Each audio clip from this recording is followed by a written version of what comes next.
Hello, BookTube, and welcome to another weekly reading vlog.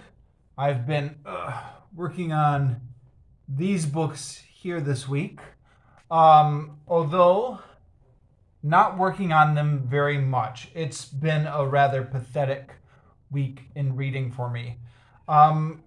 For a few different reasons. I actually haven't been terribly busy with work. I mean, I've been normal busy with work, but not insanely busy. I've had weeks that have been busier, in which I've gotten more reading done. But I have been distracted by a number of things. Some of which are indirectly relates to the books and the reading. So let me talk about it. So few New Year's resolutions that I'm trying to keep going. One is to reply to all the emails I've gotten, both the new ones and also people who have emailed me or Facebook messaged me over the couple of years and I haven't gotten back to them. And that's resulting in me spending a lot of time online. I talked about this last week, I think. It's also resulting in me constantly getting pings from Facebook messages and becoming addicted to checking the inbox and seeing which messages are coming in, and then not being in the right mindset for reading. Not that it takes all my time, but just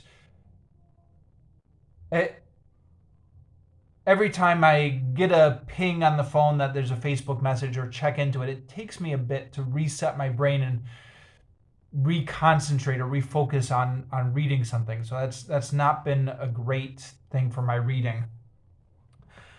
The other New Year's resolution is to try to study Vietnamese again, which is something I've done terribly during my... How many years have I been in Vietnam now?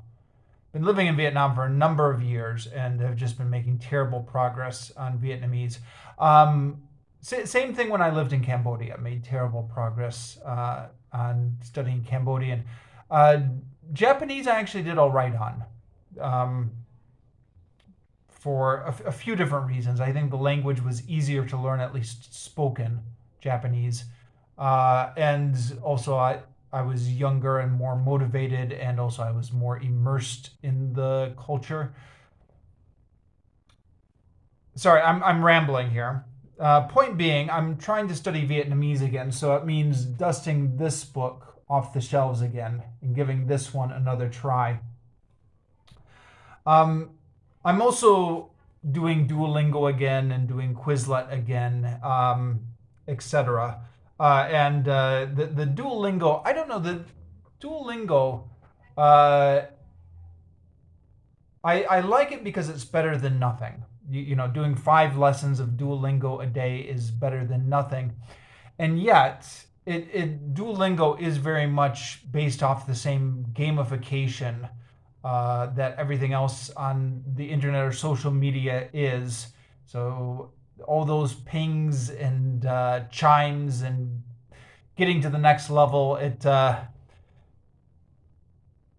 probably not good.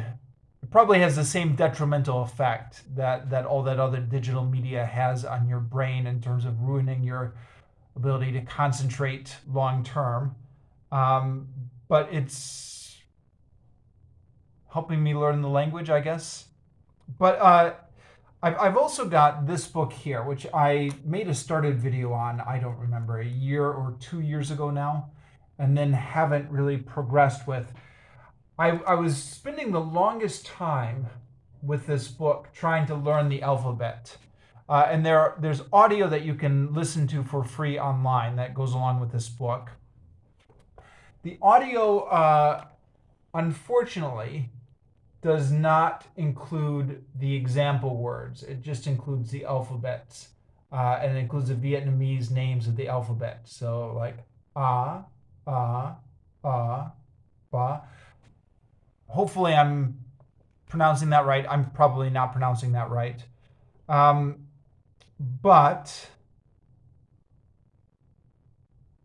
I was trying to learn it for the longest time a couple of years ago, and would just play that audio over and over and over again in the apartment, and just could not remember the sounds of all the alphabet.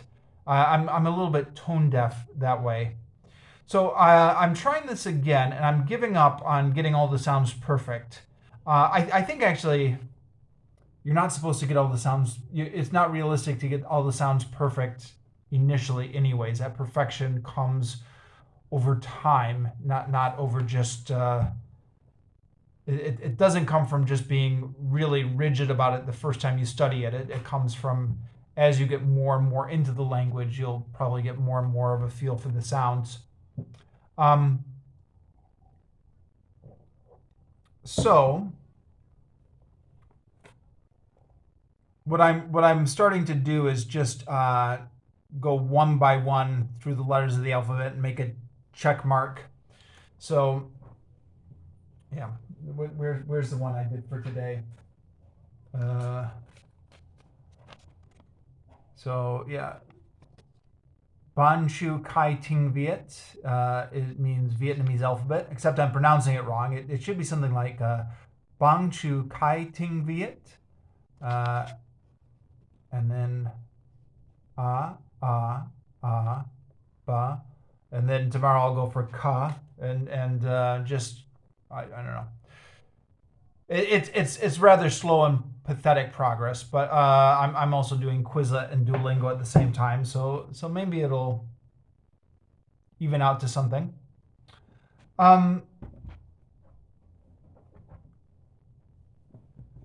Yeah. Another thing, another New Year's resolution, in addition to replying to all my messages, learning Vietnamese again, is to get back into making grammar explanation videos, which is something I had started doing on this channel almost a year ago, 8 months ago, or something like that, and then just stopped doing because I got way too busy. But I have this goal of really learning a lot more grammar. I feel like I've been teaching English for far too long to just rely on knowing only the basics of grammar. I would like to really learn grammar in depth, which is one of the reasons I'm reading this book in the first place, the grammar book. But the problem with reading this book is I just read it and I forget it. So I'm hoping that making those videos will help me to put it maybe into my long-term memory. And also I'd like to experiment with doing educational content videos. I think that might be something that would be rewarding to get into. I just filmed one this earlier today on relative clauses, and I'll try and remember to link that video in the description down below. I mean, it's a video that was filmed just right before this one, but I know sometimes it can be a little bit difficult to find that, especially depending on when you're watching this video. The sound isn't great, like the audio quality. And if anyone has any free advice on that, I suspect the free advice is just to buy a microphone, because the microphone I'm using is this at the moment, and then there's a little microphone here attached to this headset that I've been using for teaching online, and been using those for making screencasts as well. I was using the screencast on Windows, the Windows G button to do the screencast, and the audio on that hadn't been good. And then I got a new tip from the new tip in this online course I'm doing, that you can do this screen recording by just going into Skype and just hosting a meeting by yourself and doing the screen share, and then you can record it. And I think that's slightly better audio, but it's still not great audio. So I may just have to buy a microphone. I'm been hesitant about doing that because I don't want to, for a hobby, you've got to think about how much money you really want to outlay for something that's just purely a hobby like this is. But on the other hand, part of me feels like if I'm going to put in all this work into making these videos, might as well make them good, make them something that somebody would want to listen to. So anyways, this week I did the grammar on relative clauses because that lined up with the grammar point that I was teaching this week for my class. So that's how I envision doing this, is when I've got a grammar point that I'm teaching that week for the class, make the video on that grammar point for a couple of reasons. One, so I can research what I'm going to be teaching. Also, I'm going to share the video with my students so they can listen to it at home for like extra study. I don't give them the YouTube link to my channel because forcing your students to watch your YouTube channel seems a little bit like a professional conflict of interest or unprofessional or something like that. So I upload the video separately onto a shared drive and just give them a different video file, or just give them the video file, but don't make them go to the YouTube.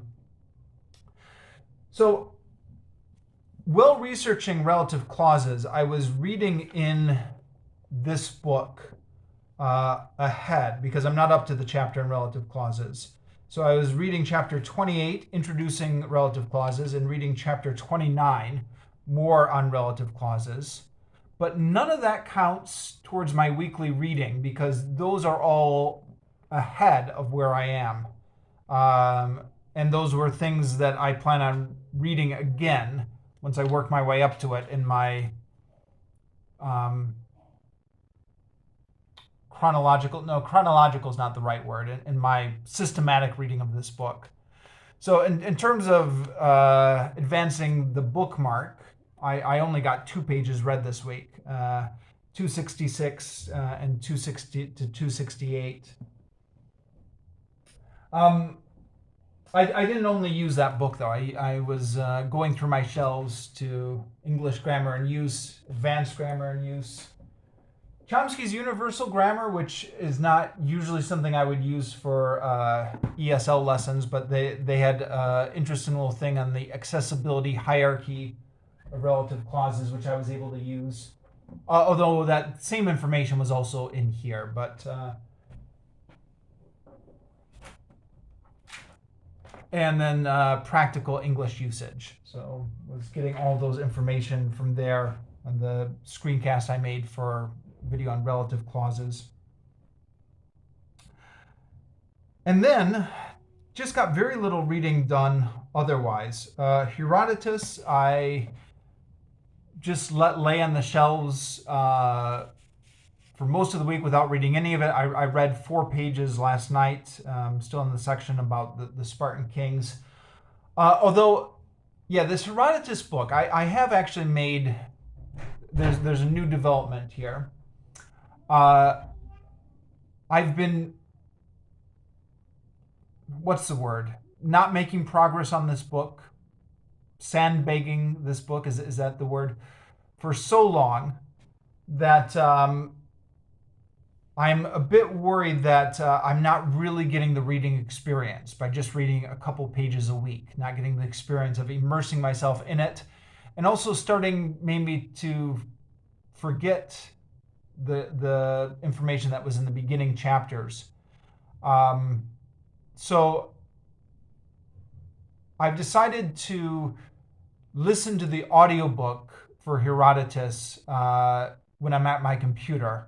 Because, all these audiobooks are free on YouTube. Well, it's LibriVox who does the free audiobook recordings, which people upload onto YouTube. I think you can also listen to that directly on the LibriVox website. So is it LibriVox or LibriVox? I think it's Brie with an I, right? I'll have to check that.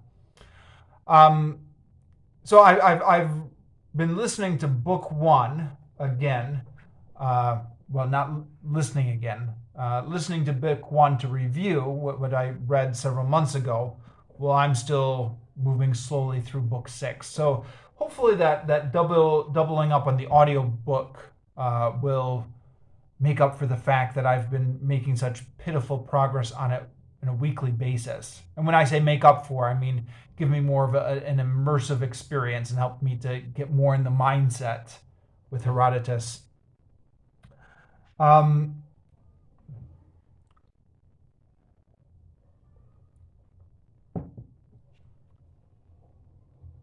Right. So moving on.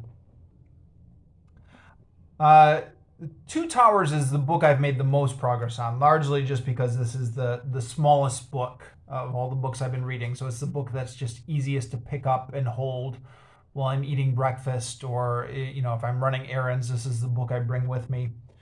But even this one, I didn't make great progress on. I read 38 pages. So I think this is different than the movie, although it's been so long since I've seen the movie that I'd have to go back and rewatch it to say for certain. But I think in the movie, they would integrate the scenes and the different storylines more. Was that right? Here in the book, they've got it separated so that the first half is the adventures of the other parts of the Fellowship, and the second half is Sam and Frodo and Gollum just journeying towards Mordor, which I think is one of the more boring storylines in the movie, although as it's told in the book, the landscapes that they're going through is described in kind of what's the word? It's like a dark, gothic, kind of creepy horror type landscapes, which are give it an atmosphere, which is interesting. But yeah, we'll see how this develops as I continue through this. Complete Stories of Oz. So reading now Tik-Tok of Oz. Schedule Dane at Dane Reads and I have worked out as one book every 2 weeks. The books are about 100 pages, a little bit over, and a little bit over or under, depending. This one is a little bit over Tik-Tok of Oz. But I only read 12 pages this week. So I'm going to have to pick up the pace this coming week to catch back up on the schedule. It looks like it's interesting, 12 pages. I'll be interested to see where this goes. It starts off with a girl named Anne who wants to conquer the land of Oz with her army, which seems like a retread of the plot of The Marvelous Land of Oz. And I haven't researched this thoroughly because I tend to research the books after I finish reading them to avoid spoilers as much as possible. But I think this was partly based on a play, and that play was partly based on the earlier book, The Marvelous Land of Oz, or something like that. There's, I think, maybe a bit of a convoluted background to this book, which maybe explains why some of these same plots are being recycled. Or not. Maybe I'm remembering that wrong. But I'll be interested to see how this all ties in with the Tik-Tok and the rest of the characters in Oz. We'll see. And because I only got 12 pages done last week, this will be the majority of my reading. Okay, and then the Bible.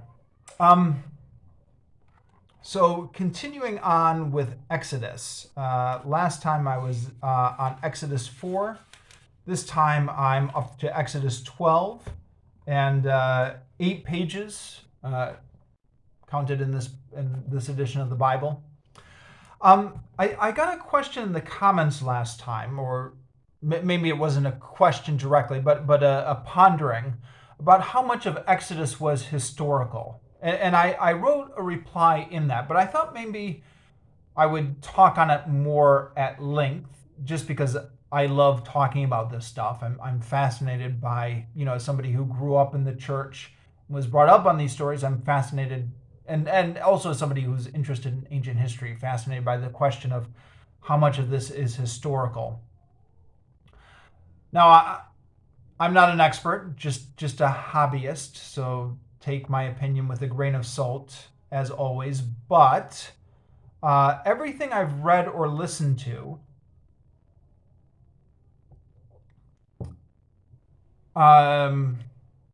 seems to be all in agreement that the conquest of Canaan, as described in the book of Joshua, never happened. Now, the field of biblical studies is something you have to be a little bit careful about, because nobody agrees with anybody else, and everybody's got their own pet theory, and it's all so old and mysterious and all this kind of stuff. But that seems to be one of the things that everyone agrees on, as far as I can tell, that the archaeological evidence indicates that there was no conquest of Canaan. The book of Joshua, when it's describing the 12 tribes of Israel moving into the land of Canaan from the desert, systematically destroying all those cities, the Jericho and the walls coming down and all of that. Archaeologists, I guess, can tell when cities are being destroyed, and can use the archaeological evidence to date when cities are being destroyed, and there's just nothing that lines up with the book of Joshua. We also seem to have counter evidence, again, archaeological evidence, that indicates that the people of Israel emerged from within the Canaanites, so that they were living as Canaanites, and then gradually they just became their own distinct group. And I believe that's also backed up by the linguistic evidence, which indicates that if you go far enough back, Hebrew is just a dialect of Canaanite, and then it later evolved into its own thing. And yeah, again, that seems to be everything I've read or listened to seems to be in agreement on that point. And by that, I'm counting the Yale Open Courses lecture series by Christine Hayes, so Yale University, essentially.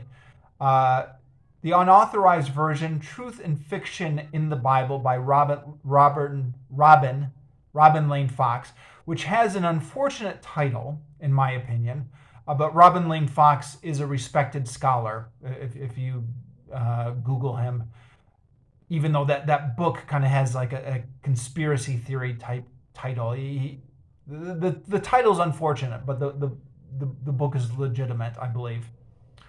And then the BBC Bible Mystery Series, which was somewhat of a hit and miss series of episodes.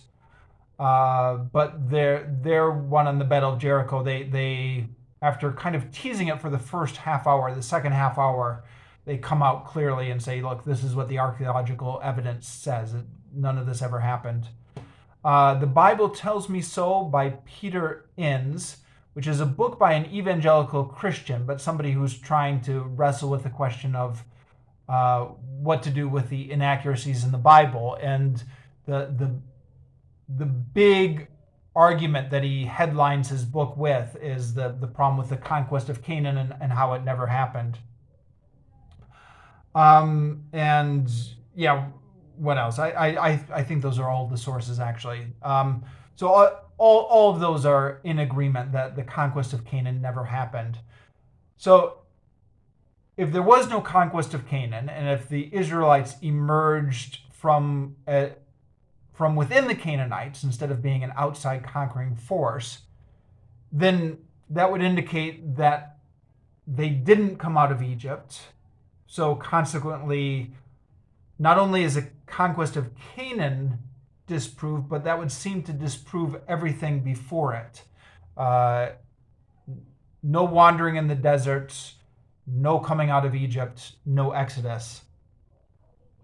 And some of the sources I mentioned previously, like Robin Lane Fox, just believes that, that we can just disregard in any part of the historical narrative before the conquest of Canaan. But there are a couple of weird questions that emerge here. One is, if the conquest of Canaan never happened, then where do these stories come from? I mean, because if you read the book of Joshua, they're quite brutal stories, right? We went into this town and God ordered everything to be killed. All the men, all the women, all the children. And you read those stories and you're like, oh, what? Okay, this seems to be a theological problem here. Why is everyone being killed? And if it's not based on a real historical incident, then why would anyone dream that up? And the other thing is, why would the Israelites create an origin story for themselves, which has them being slaves in Egypt? I mean, that seems like a weird origin story for people to make up, right? Although I don't know. You have these strange origin stories. I mean, the Romans, according to the Romans' own story of where they came from, were a bunch of riffraff and criminals who were attracted to Romulus's new settlement, and then stole wives from the what was it, the Sabine people, or the Etruscans. So I don't know. But then the book of Exodus does seem to have some interesting details about Egyptian life, that people say, well, if this isn't a historical detail, if this isn't a real historical source, and where do these details come from about Egyptian religious practices, or the names as well? I think Moses is an Egyptian name. It's not a Hebrew name. So why does the founder of the Hebrew religion have a Egyptian name? That seems like a weird thing to make up. On the other hand, Egypt is right next to Israel. So, it's not like it's, China or something like that. It is a culture that they could well have been familiar with. But the other thing is, around the time of the conquest of Canaan, I mean, the conquest of Canaan never happened, but if according to archaeology, but if you put this on a timeline, roundabout where Joshua would be situated, the conquest of Canaan would be situated on that timeline, according to the Bible's own internal chronology, if it had happened, seems to line up with the collapse of the 3rd century. Now, the collapse of the 3rd century is a whole different topic, and so I'm going to try to avoid trying to explain all of that here, because this video will be way too long. But if you're not familiar with the collapse of the 3rd century, you can Google it, or there are a bunch of videos on YouTube explaining the collapse of the 3rd century. I mean, it's basically this big, huge mystery. For some reason, civilization collapsed in the 3rd century all around the Mediterranean, like in Greece and in Egypt and just all the Mediterranean civilizations. They all collapsed, and there's this mysterious thing about these sea people who were these invaders that we don't really know who they were, but there were some mysterious sea people invaders. And there are various different theories about what happened, if it was a class warfare, a class revolt, or if it was an invasion from outside people, or whatever. But all this turmoil is happening in the Mediterranean at the time that we would line up the conquest of Canaan on the historical timeline, if the conquest of Canaan was real.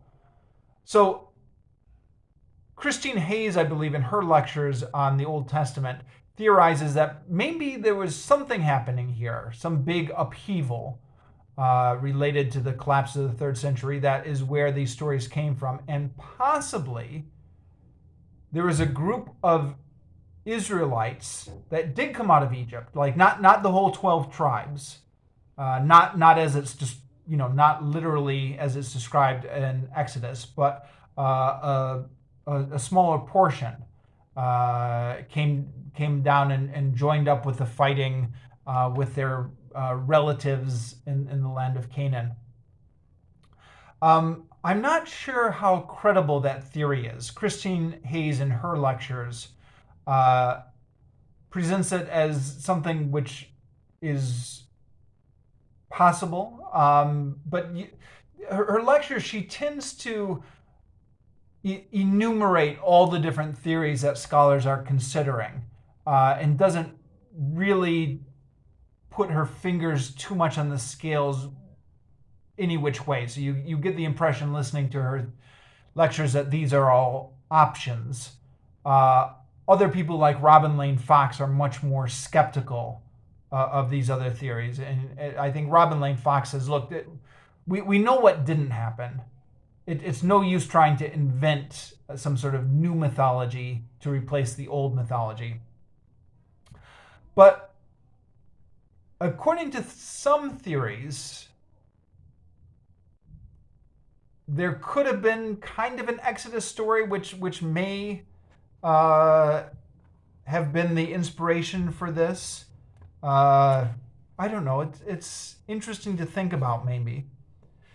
I mentioned that in part, well, partly just because I like talking about it, but partly because I'm looking at this section of the Israelites enslaved.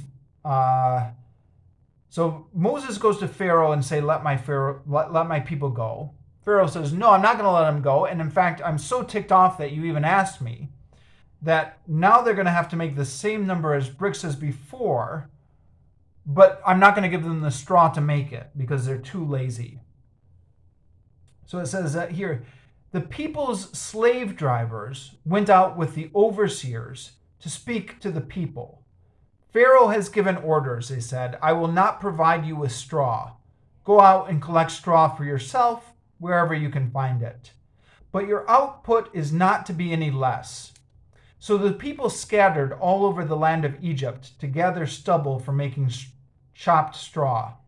The slave drivers harassed them. Every day you must complete your daily quota, they said, just as you did when straw was provided for you. And the foremen, who had been appointed for the sons of Israel by Pharaoh's slave drivers, were flogged. And they were asked, why have you not produced your full amount of bricks as before, either yesterday or today? So, I mean, reading that, where you're talking about slave drivers and overseers and whips, and it just brings to mind slavery in America, right? Where any popular image you have of slavery in America is overseers and slave drivers and the whips. I mean, I guess maybe that's not surprising. Overseers and whips probably go hand in hand with slavery, wherever slavery is practiced in any part of the world or in any time period, because how else do you motivate slaves? They don't have a salary. You can't threaten to fire them or withhold their bonus. So I guess whips are always a part of slavery. But still, I'm reading these sections and I'm thinking to myself, no wonder the story of Moses and the Israelites in Egypt were so popular with African slaves in America, that African American slaves, I guess you would call them. You can see the parallels just jumping right out here. And then we have the 12 plagues of Egypt. Sorry, the 10 plagues of Egypt. Blah. Now, there's an interesting footnote here in my edition. The Jerusalem Bible tends to be very good at pointing out the inconsistencies in the text in the footnote. And they say, in the narrative of the plagues, we must recognize the conflation of several traditions. One, for instance, which always ranges Aaron with Moses, and one in which Moses acts by himself. So, some of these plagues, Moses goes up to Pharaoh and says, God says do this. But some of them, Moses and Aaron go together with Pharaoh. And it's inconsistent, which I guess is why this footnote is pointing out that these two different traditions have been conflated here. Some with just Moses, some with Moses and Aaron, I guess must be the two different sources. The other thing which is odd here is some of the time, but not all of the time, and I'm assuming maybe this is because different sources are being conflated again.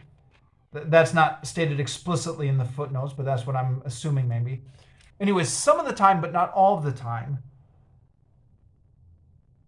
it's mentioned that God is hardening Pharaoh's heart. So God, again, this is something that tends to get dropped and then pop up again. So it's a little bit inconsistent, but it's there definitely some of the time. God is saying, okay, I'm going to harden Pharaoh's heart because I want to display all my power. So I don't want Pharaoh to let you go too early. I don't want him to let you go after only 2 plagues. That's no fun. We need to have all 10 plagues so that the Egyptians can see how powerful I am. So, it'll say Pharaoh said he was going to let the Egyptians go, and then God hardened his heart and refused to let him go. So yeah, here's an example here. Exodus 9. It says, but Yahweh made Pharaoh's heart stubborn, and as Yahweh had foretold, he refused to listen.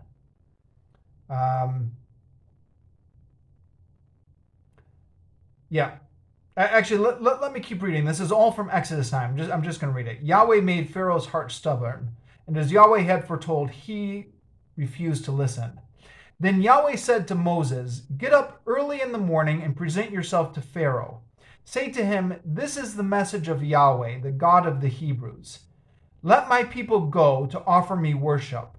This time I mean to send all my plagues on you and your courtiers and your subjects, so that you shall learn that there is no one like me in the whole world.